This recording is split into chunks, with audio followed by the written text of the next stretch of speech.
Hey guys, Levi here from Primo Dynamics, and today I'm going to be helping you guys with installation. So most of you guys will have a package just like this. This will teach you step by step on how to do it, but if it doesn't help you, then I'm here to help you today. So the first one we're going to start off with is chasing.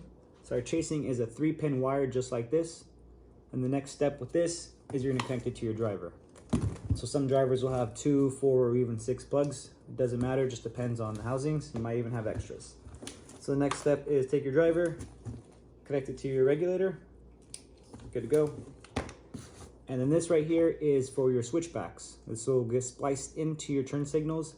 So one side can go to the left, one side to go to the right. It doesn't matter which side you choose. You can always switch the plugs from here to here if you see that it's on the wrong side. And this is much easier as well too. Now the final one, or almost final. So this right here is for your controller. So if you have a handheld controller, it'll look like this. If you have a Bluetooth controller, it may look like this. They might be different. Most of you will have this one. This one's called LED Hue. The app is also right here, and there's a scan code. It'll take you directly to the app. Do not put anything into here. It will blow everything up. Simply just plug it in, and you're good to go. Now I'm gonna do the handheld remote controller for you guys. And then just power it. So as you can see, it's already powered.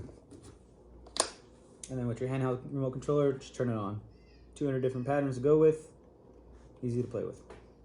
And the last one will be our demon eye. So our demon eyes will have a 4-pin wire, just like this. Colorful little rainbow wire. So this one is really easy. You got a big black controller that came in the package with.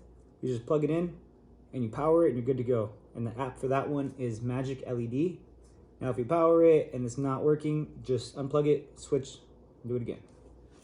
All right, guys. Thank you very much. If you have any questions, please email us back as soon as you can. We'll get back to you as soon as we can.